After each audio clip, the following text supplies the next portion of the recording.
Good morning, third grade. This is Miss Bradley, and I'm anxious for us to start a new project with Mr. Hefner, as he is probably sitting there waiting to talk about this project. I also wanted to be able to tell you a little bit from our perspective on what programs we're going to be using from the technology side. So we're actually going to leave code.org for the next 3 weeks, and we're going to go back into Scratch. So thankfully, you third grade already remember how to log into Scratch. If you don't remember, with your programming tickets from the first part of the school year, you had these cards, and I put them inside of your programming ticket, which actually has your code.org. So we're going to go back to using these when you sign in, and we won't sign in until next week. So it's why it's very important for you to listen today and understand all the different blocks that we're going to use in our programming for music and sound. So let's go ahead and remember that in our address bar, we will actually be able to type in scratch.mit.edu, or I might have that on as a shortcut. Either way, you're going to be able to type it in. I know you guys are awesome. So then, because you've already joined Scratch, you don't have to do that now. You're going to be able to sign in. So in this case, I'm going to sign in using my username and password, and that way we will get started. So your name will come up. Of course, mine says teacher account, and it has all of your accounts in my classes.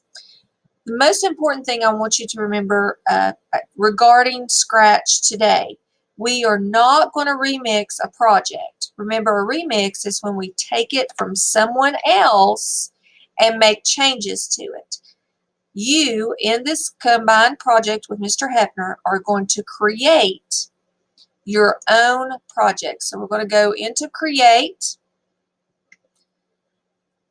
and our workspace, our stage, our toolbox, and our script space are ready to go. So let's first of all, how many of you remember how to get rid of your sprite?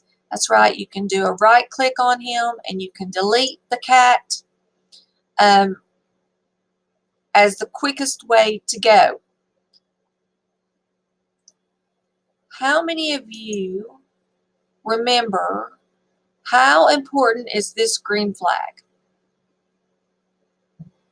If you said that you had to have when the green flag is clicked to begin your program in Scratch, you are correct. Give each other an air high five if you answered that. So before we create our scripts, because remember, a script goes with each sprite, not characters. We don't call them characters in Scratch. We call them sprites. And that's not Coca-Cola's, Mr. Hefner. It's Sprite. So here, of course, is our backdrop libraries. Here is our sprite libraries. So, Mr. Hefner, do you know that in our Scratch library, we actually have under theme, there we go, a music, and there are several instruments already in our sprite library that we can use today. So I'm just going to choose 2 for you. And there is my guitar. And let's see, what else am I going to choose? And now that I look through here, there may even be more musical instruments. They're just not in that place. Oh, look, there's a bass drum. I like that. Now, just because I want to be a little different, I'm going to go ahead and choose myself a backdrop of where I want to play these instruments. And I believe that I might want to play them in a hayfield. How about that? That's a great picture. So I'm going to play the drum and the guitar in a hayfield. Let's go back to our scripts. So my guitar, what is it missing for my script? Oh, if you answered move the wind green flag clicked over, you are correct. High five. Good job. And let's go and make sure that our drum, oh, what happened? For some reason, when I chose my backdrop, I lost my event, so I'm going to drag it on over also. Now, I've got the basics completed here, but remember, our goal in this project is to understand what the sound blocks can do in Scratch.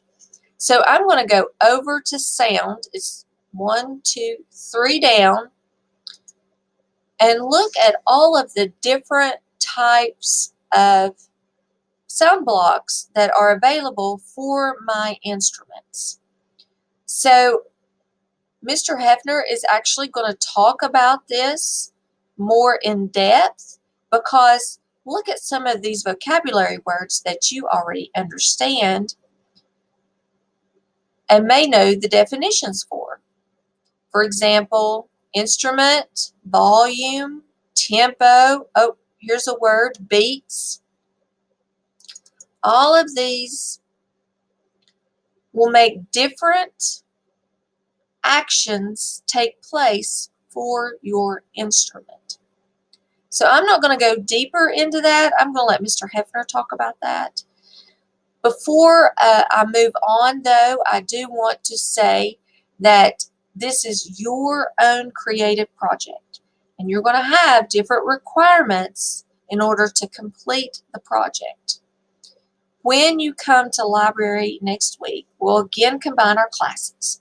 So if you are my library class, for example, I have group 3 in library on Tuesday, group 4 on Wednesday, and then group 1 on Thursday. Then you will actually go to your assigned computer to begin the project. If you are a music class, then you will have computers available for you at the library tables, your assigned table. So that's how we're going to try to figure out how to make this project work with more than 40 students logged into Scratch at one time. Can we do it? Absolutely. Mr. Hefner, I'm going to sign out now. Everybody, I hope you're going to have a great rest of the day. Make sure you give Mr. Hefner your undivided attention and soak it all in, because we only have 4 times together to complete your project after this week. So make sure you listen, and we'll also be sending home some information to your family so you can work on this project while you're at home underneath the education account that I've already set up for you. So go Patriots, have a wonderful day, and I will see you next week.